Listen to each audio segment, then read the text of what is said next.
Olá, eu sou Maria Auxiliadora e este é o canal Espiritual Diva. Seja bem-vindo.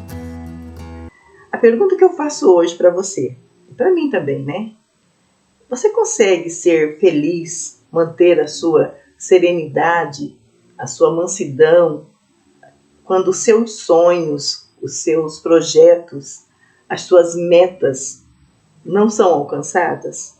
Ou ainda melhor, quando no lugar do seu projeto entra o projeto de Deus?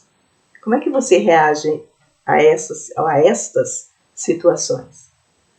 É o que nós vamos hoje ouvir na palavra de Deus. Como que se faz para reagir quando o projeto de Deus toma o lugar dos nossos projetos? Quem vai nos ajudar é o evangelista Lucas, no capítulo 1, dos versículos 26 em diante. E ele apresenta aqui uma jovem com o nome de Maria. Ela é virgem e já está prometida em casamento a José. Então, para essa jovem judia, mesmo que ela não fosse judia, mas para essa jovem que já está ali nos preparativos do casamento, qual é o projeto dela? O projeto de casar, com tudo aquilo que envolve um casamento, depois uma vida a dois, né? Depois futuramente os filhos. Enfim, o projeto segue o que qualquer mulher pensaria a respeito. O projeto de Maria já estava praticamente para ela tranquilo, só em desenvolvimento. Mas Lucas diz também que chega um anjo para falar com Maria. E este anjo vai trazer o projeto de Deus. Aí sim, como é que Maria vai reagir? Como é que você reagiria tendo o seu projeto já em desenvolvimento, tranquilo, e de repente vem um outro projeto, o projeto de Deus? E o comunicado desse projeto, ele vem de uma maneira até muito interessante. Porque o anjo aqui no versículo 28, ele diz assim, ó. Alegra-te, cheia de graça, o Senhor está contigo. Aí na continuação, ela perturbou-se com essas palavras e começou a pensar qual seria o significado da saudação. Então aqui já começa o nosso aprendizado com Maria, né? Uma saudação dessa, digna de rei, salve, alegra-te, cheia de graça, era totalmente fora da saudação do Shalom, do comum, né? Embora o Shalom é de uma profundidade muito grande, né? É uma paz que ultrapassa todo o que nós imaginamos. Mas enfim, ela recebe essa saudação e o ensinamento vem agora. Qualquer outra mulher, de um modo geral, né, não ficaria só pensando no que seria essa saudação. Ia simplesmente perguntar, nossa, mas como assim? Como cheia de graça? Mas por quê? Eu vou alegrar com o quê? Não, mas fala melhor, mas como que é? Mas me diz, né? Seria até o normal interrogá-lo, perguntar e querer saber. Maria não. A palavra diz que ela ficou pensando no que seria essa saudação. Aí continuamos. O anjo então disse, não tenhas medo, Maria. Encontraste graça junto a Deus. Conceberás e darás à luz um filho, e lhe porás o nome de Jesus. Novamente é uma situação que foge do projeto. Como assim eu vou ter um filho, mas eu nem casei ainda? Sou prometida, cada um está na sua casa. Como é que vai ser? Eu não conheço homem ainda. Ela diz com muita clareza, eu não conheço homem nenhum. Na sequência ela vai estar falando isso. Então veja bem que o que Maria pontua aqui é alguém que não se desespera diante de uma mudança total e radical dos próprios planos e projetos. O anjo dá essa explicação para ela, mas é uma explicação que para nenhum de nós pareceria assim suficiente. Vamos ver como é que continua. E ele continua nessa explicação, mas sobre o menino, não algo para ela diretamente. Ele diz assim, ele será grande, quem? O filho. Será chamado Filho do Altíssimo, e o Senhor Deus lhe dará o trono de Davi, seu pai. Tudo isso era o que qualquer mulher queria, principalmente naquele contexto onde os profetas já anunciavam a vinda de um Messias. E essa promessa se realiza ali com essa menina. Só que o detalhe é que ela é virgem, que ela não está ainda com o esposo dela. Então, isso tudo poderia levar a Maria a uma angústia, a uma confusão mental. É isso que é importante pensarmos, né? Quando uma situação escapa totalmente da nossa razão, do nosso controle, e as explicações que dela vêm é totalmente fora do que nós podemos imaginar de claro, como que nós reagimos? Continuamos. Ele reinará para sempre sobre a descendência de Jacó, e o seu reino não terá fim. Maria então perguntou ao anjo, depois de tudo isso sendo falado e coisas assim que era fora do que ela poderia imaginar, ela pergunta como acontecerá isso e apresenta a situação dela, se eu não conheço o homem. Aí o anjo responde, o Espírito Santo descerá sobre ti e o poder do Altíssimo te cobrirá com a sua sombra. Por isso aquele que vai nascer será chamado Santo, Filho de Deus. Aí dá uma outra notícia, ela está tão preocupada ali com ela, aí ele já muda a visão, já vai para outro cenário, que é o cenário da prima dela, que está o oposto dela. Se ela é uma virgem, que não conheceu o homem ainda, que já está prometida, agora vem um outro cenário que ele apresenta nesse contexto, no lugar de dar respostas mais detalhadas para ela, né? O que seria para nós o normal. Não, mas tá bom, mas fala comigo. Como é que vai ser? Mas e eu? E como é que eu? E eu? Esse seria o normal. Não, ele já vai falar agora da prima dela. Vai falar da Isabel, que é o oposto da situação dela. Se ela é uma virgem, Isabel é uma anciã que durante todo esse período não conseguiu ter filhos. E o que é pior, né, é que o marido dela é um sacerdote. Naquele contexto, ele tem a intercessão, a fala direta com Deus, por ser sacerdote. E mesmo anualmente, ele entrando no Santo dos Santos para falar com Deus, com certeza para pedir para Deus, durante toda a juventude desse casal, durante todo esse período desse casal, eles não conseguiram ter filhos. Além para eles uma humilhação, frente ao povo também essa humilhação, e naquele contexto como se Deus não se agradasse deles, mesmo o marido dela sendo um sacerdote. Aí agora com Maria, o anjo vai falar desta mulher, de Isabel, e olha o que ele diz, ele fala assim, também Isabel, tua parenta, é a prima dela, concebeu um filho na sua velhice. Este já é o 6º mês daquela que era chamada estéril.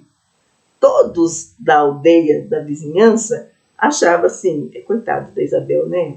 Tão boa, tão maravilhosa, o marido dela também, olha, Zacarias, sacerdote, né? Como pode? Um sacerdote pede para todo mundo, com certeza está pedindo para ele também, e Deus não deixou, não deu um filho para eles. E agora o anjo vem dar a boa nova para ela, que essa senhora, essa anciã, que era estéril até então, já está no 6º mês de sua gestação.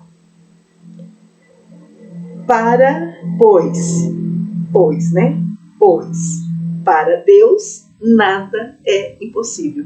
Ele dá esse pois, fazendo aí um elo entre a virgem, que não conhecia homem ainda, mas vai ter um filho, e uma anciã que nunca pôde ter filhos e que já está no 6º mês. E por que tudo isso? Como assim?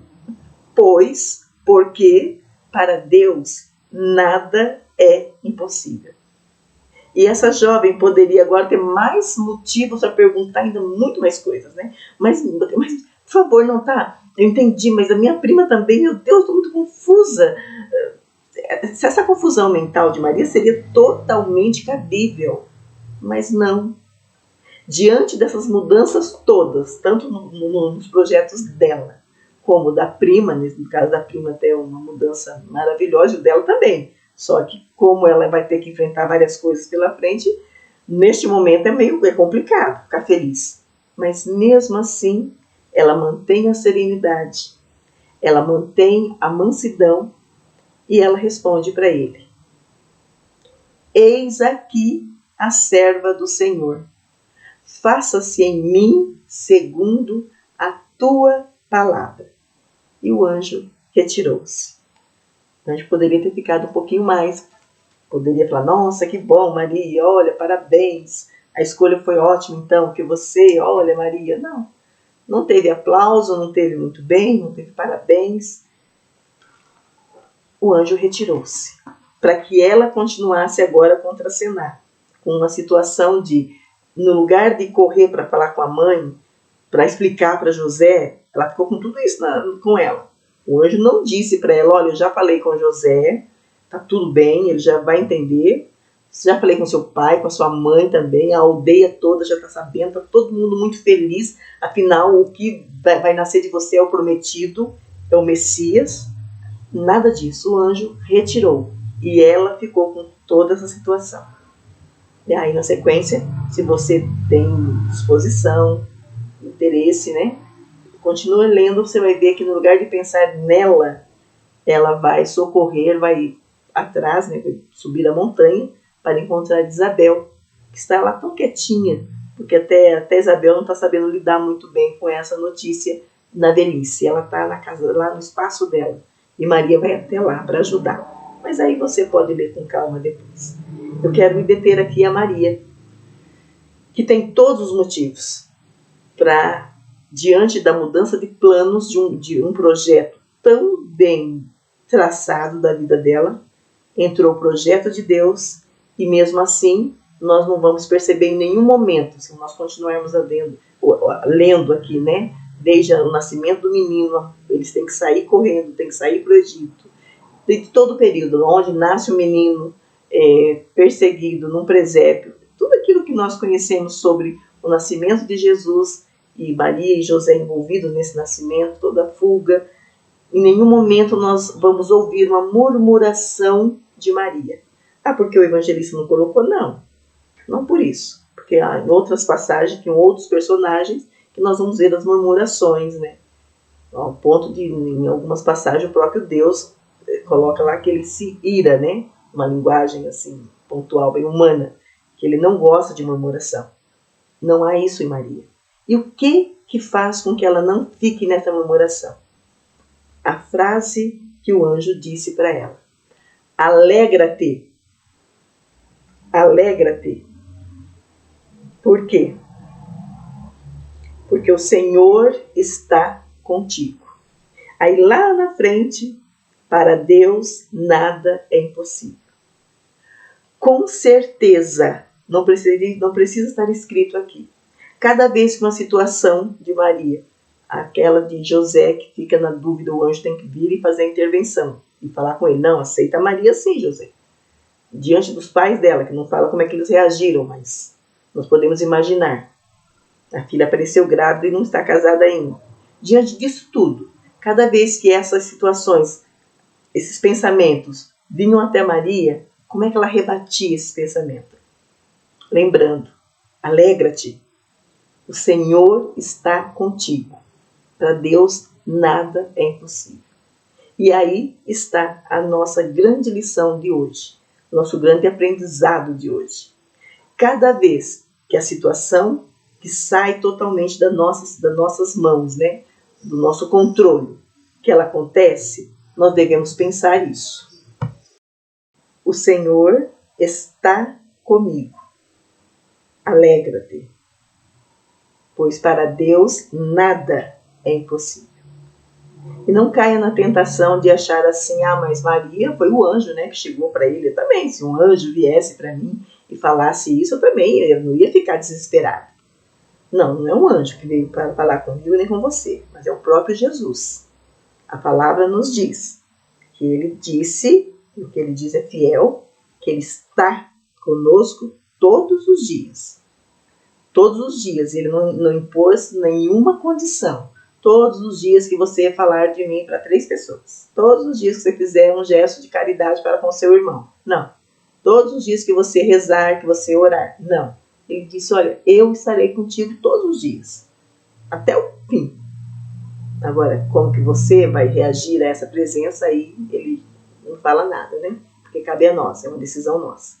Então, nós também temos essa promessa de que Deus está conosco todos os dias. Portanto, sim, alegra-te, mesmo na mudança de projetos. Alegra-te, o Senhor está contigo.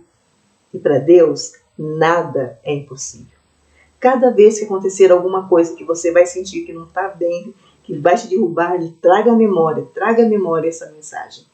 O Senhor está contigo. E para Deus, nada é impossível. Portanto, alegra-te. Se fez sentido para você essa nossa meditação de hoje, ou se você conhece alguém que para ela seria interessante ouvir também, envie esse vídeo. E no tempo de Deus, no tempo que ela permitir, ela vai ouvir também. Tenha um ótimo dia, uma ótima semana, ótimas escolhas e mudanças de pensamento. Até nosso próximo vídeo.